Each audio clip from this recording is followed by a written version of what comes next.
Bonjour et bienvenue sur la mécanique universelle. Alors aujourd'hui nous sommes le mardi 7 février 2023 et je vais continuer ma progression un peu à travers cet ouvrage. La philosophie comme thérapie de l'âme, étude de philosophie hellénistique par André-Jean Volk, préface de Pierre Hadot aux éditions universitaires de Fribourg.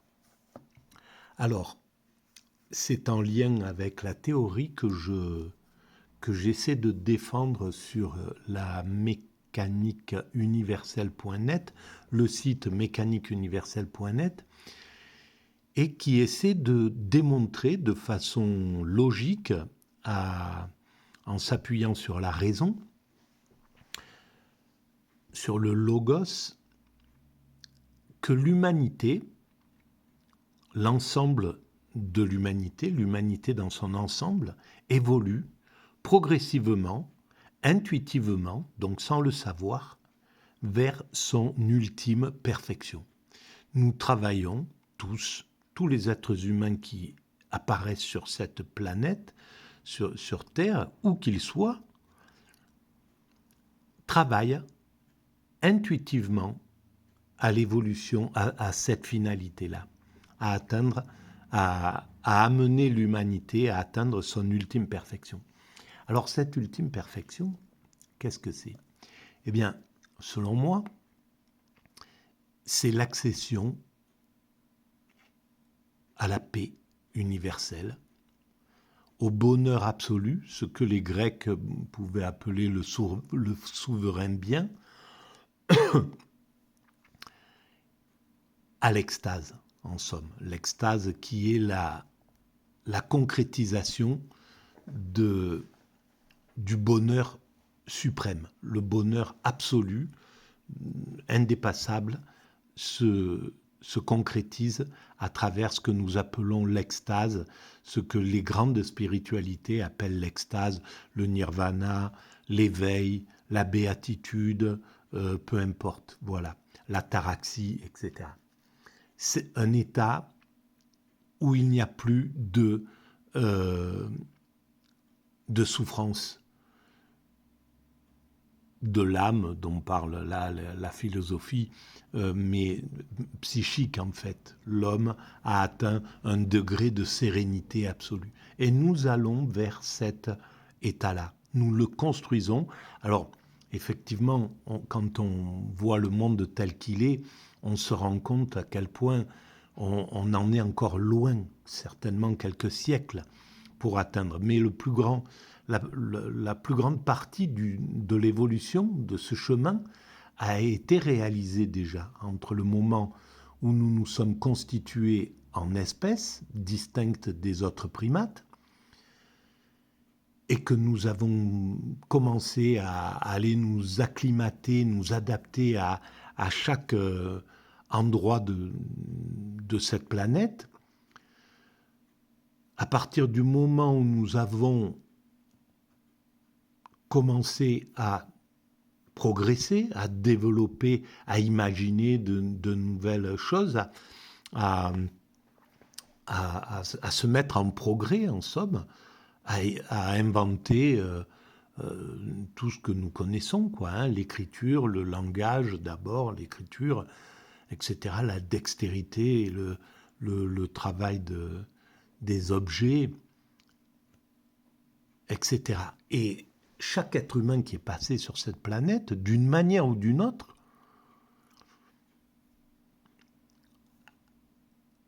a travaillé et travaille à cette évolution. C'est ça qui est vraiment incroyable. Et de façon absolument égalitaire.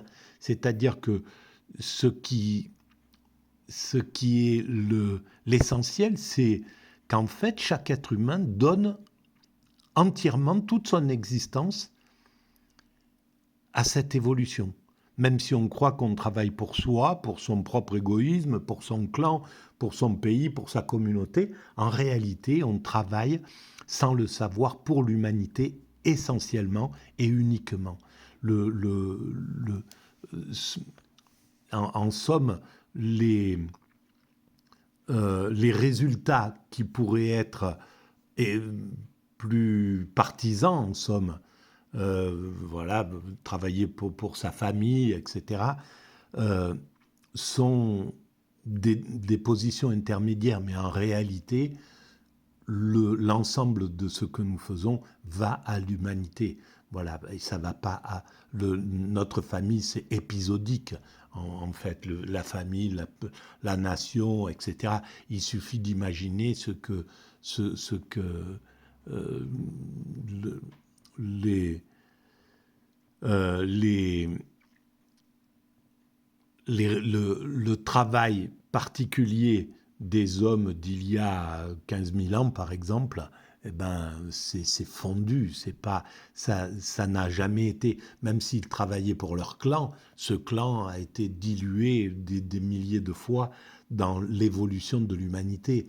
Voilà, ce que des familles ont accumulé il y a 1000 ans, ou il y a 1500 ans, ou 2000 ans, ne sont plus dans le patrimoine de cela. Ça a été complètement mélangé, etc. Et ça, c'est revenu au grand concert de l'humanité. Donc c'est ça qui concrétise l'humanité en réalité.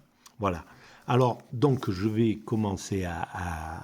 je vais continuer à lire et voilà, commenter si je sens qu'il faut le faire. Alors, pour interpréter l'expression santé du monde, il faut tout d'abord relever qu'elle est coordonnée à la formule le bon cheminement et la réussite de Zeus, ten tu Dios euodian kai eupragian.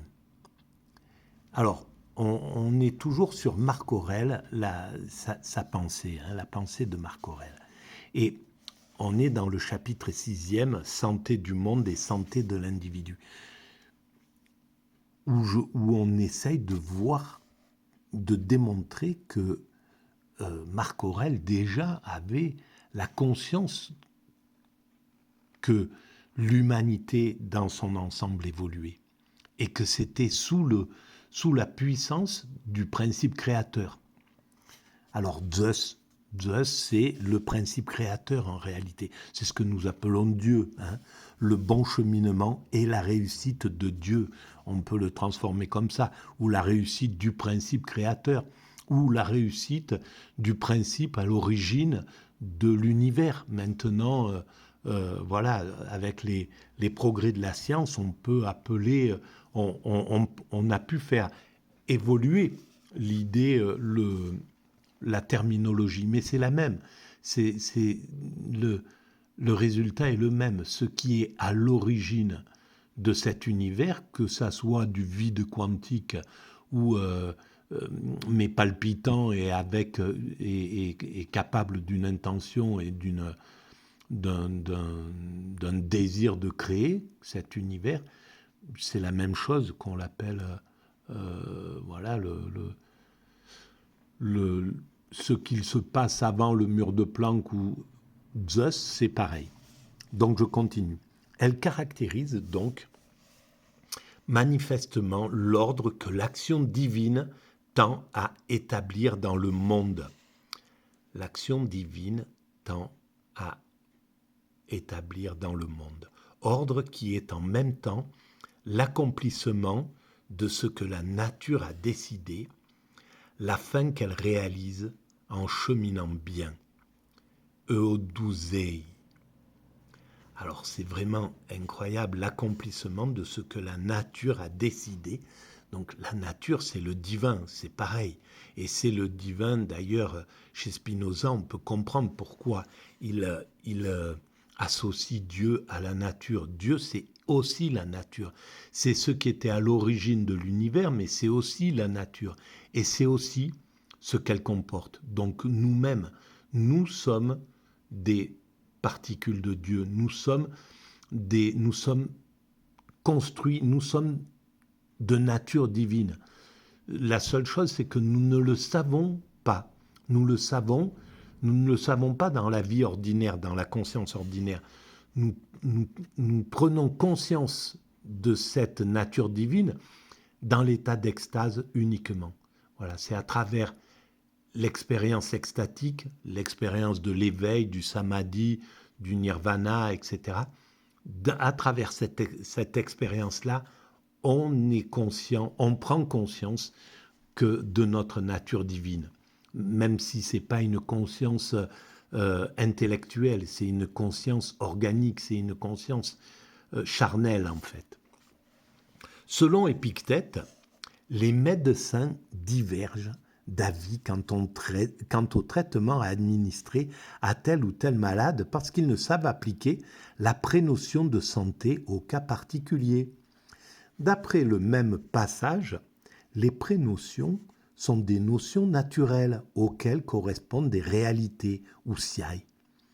Ainsi, le terme santé n'est pas un mot vide, mais il exprime un signifié véritable. Malheureusement, le texte ne nous dit pas quel est ce signifié, car il donne aucune précision sur le contenu de la prénotion de santé. Envisageant ensuite la prénotion du bien, il nous apprend que selon certains, elle s'applique à la santé, mais pas selon d'autres, ce qui prouve que nous ne savons pas non plus appliquer cette prénotion. Les fragments des anciens stoïciens nous fournissent heureusement des indications plus explicites sur leur conception de la santé et éclairent l'allusion d'Épictète aux controverses sur les rapports entre le bien et la santé.